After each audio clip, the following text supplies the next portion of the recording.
Guys, gals, ladies and gentlemen, welcome back to the channel. Hope everyone's doing okay today. We are here on Call of Duty Modern Warfare 2019 for what could be one of the last couple videos I make on the game in forever, basically.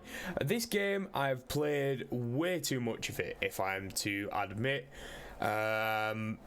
This year I've played about 12 days since quarantine. I didn't play much before then, but yeah, I thought I'd just come and play some Modern Warfare just before Cold War comes out. Been playing zombies to warm myself up for that, but I thought, you know, seeing as though the Cold War beta is no more, and there's no more Cold War multiplayer, that I would come back and play some Modern Warfare. So I hope everyone's doing okay today. I just want to thank everyone for the support on the channel recently. As of today, we have hit 180 subscribers, so I just want to say thank you all for that. That's insane. We are getting closer and closer to 200 by the end of the year, and yeah, I would not be doing any of this if it wasn't for you guys and your continual support, as I play with a cheeky 725.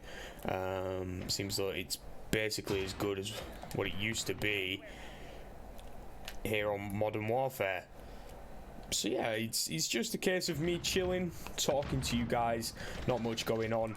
I'm really excited for COD 2020. I want to see what it's got in store for us. I feel as though it's got an absolute ton of potential this year to be a very good game, just like Modern Warfare has been, if I'm being honest. With everyone's opinions about Modern Warfare and Warzone and stuff like that, Warzone and Battle Royale should not at all distinguish whether or not it's a good Call of Duty game. It's as simple as that. Having a Battle Royale that is separate to the multiplayer should not mean A, this game's good, or A, this game's bad. And I feel as though the people who played Warzone, and only Warzone, the people who never actually purchased the full game, can't have the same opinion as me or someone else for that matter. Warzone, whilst a very big and defining feature of Call of Duty 2019, it's not its own feature, and we all should know that it is not its defining feature. I mean, when the game dropped, we had months and months and months and dozens of not dozens of seasons, but multiple seasons where there was no Warzone. I remember when Warzone released, and it was bad at the start, but it was a ton of fun. And then as bugs got patched, it became more fun, and then obviously people came over when they realised it was actually half decent. They came over from other battle royales and stuff like that. A lot of people say that it defined Warzone saved this year's Call of Duty game, but I don't think that's the case, because saving a game and bringing new people to a game are completely different things.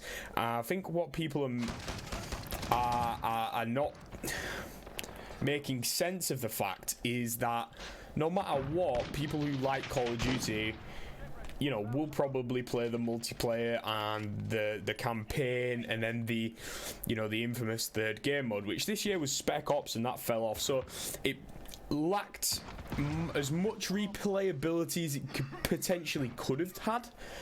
For example, like Modern Warfare 3 had a lot of replayability, had a really solid multiplayer, and then obviously it has the very famous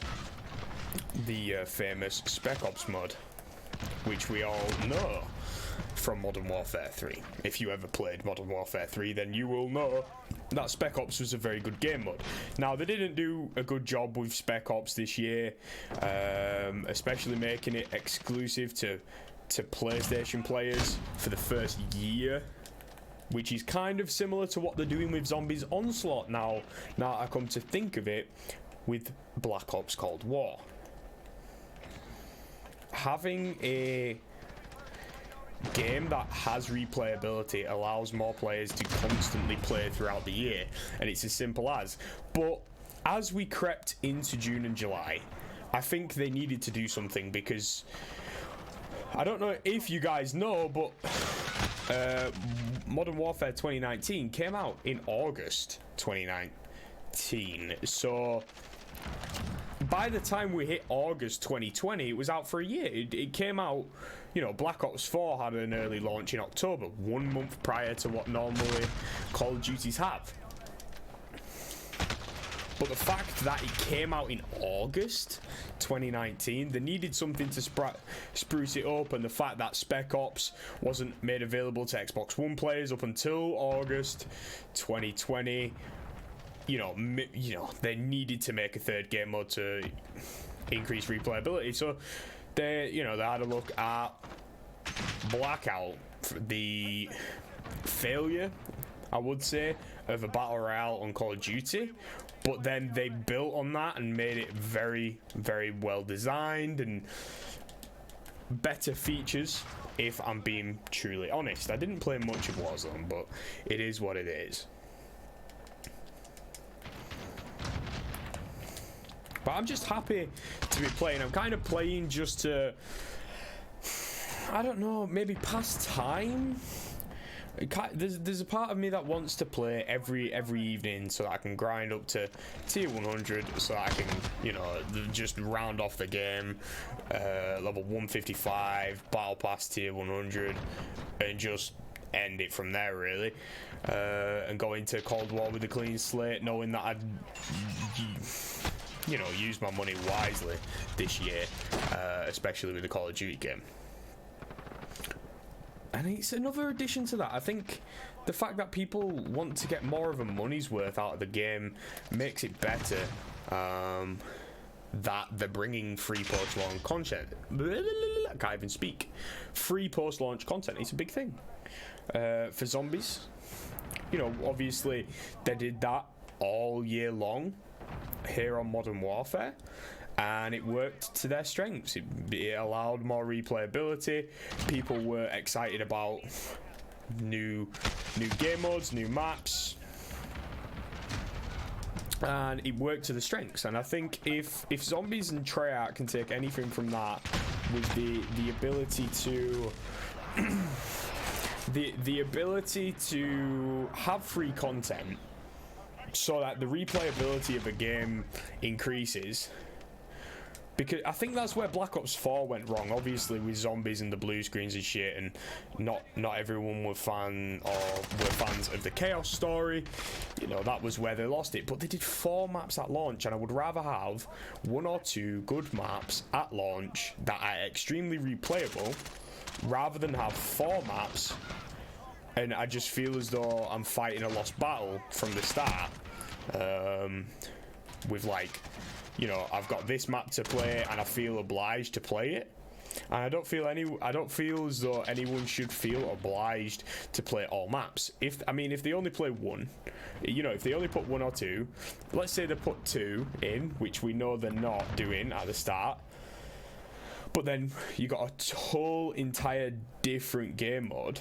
So if they did 2 maps, it's you play both of them, you pick your favorite, and then you go from there, right? You know, you pick, for example, Shadows or the Giant. Which one do you like most? Do you like the Der Riese remake, or do you like the fresh new content of Shadows of Evil? And I feel as though doing that, it works to the strengths, not giving them a whole plate of food on a full stomach. Well, no, it's like at Black Ops 4 launch, they gave the community like 4 plates worth of food, and they can only eat 1 before they're full, right? So giving them 1 or 2 allows them to pick the best bits, or what bits they want to have in general, from either plate, which just works to everyone's strengths. It works as a business standpoint, and it just works in general. Get out of here. So yeah, that's how I feel. I feel as though having free launch content, and you know, let's say with every season they drop a new map, right? Like they drop for example, like a DLC pack every season. So they drop a new map, new gobblegums or whatever the elixir thingy doodles every season for a little bit more replayability, and it will work to their overall advantage. And I think that's why it's going to be a success. But but Treyarch are building on what Infinity Ward have done this year. They've done a very good job this year in replayability for the community, different game modes, but not always, you know. And I don't know why my recording, there we go, my recording just decided not to be a thing for a second. But yeah, the Treyarch are basically building on a very good formula made by Infinity Ward, and I feel as though Call of Duty, to keep with the times, so to speak, they needed to do like free content. Like obviously we see with all the battle royales, all content's free, you know, except for like cosmetics, which don't have an effect on your actual gameplay, like mechanics or what maps you can play, dependent on if you have the money. And I think that's what's going to elevate Call of Duty in the next decade. Because I mean, up until Modern Warfare 2019, it was DLC, right? You buy 4 DLCs. In Black Ops 3 case, 5 if you were a Zombies fan, for Zombies Chronicles, and that was it really. You know, that was your money's worth, and that's what you had to deal with. But they could potentially keep updating the game afterwards. You know, they want Warzone to cross over to the next Call of Duties. You know, it's come from Modern Warfare, they're going to put it in Cold War, and you know, if it works, it works. If Warzone's a hit next year, then it works as a business plan for them. But it's just dependent on that, really. I don't really have much else to say. I feel as though I've been talking at you guys a bit, and this is the new fucking shotgun that I haven't unlocked because this is like my second game back. But look at this. What the fuck is that, man? But yeah, if you guys have enjoyed, drop a like down below, subscribe if you're new. Just my thoughts, and I just wanted to say thank you to Call of Duty Modern Warfare for giving me some good moments this year. Obviously with Damascus and stuff, that was a decent challenge. I've never done anything like that before. And yeah guys, thank you all for watching, and I will see you all in the next one. Take care. Bye bye.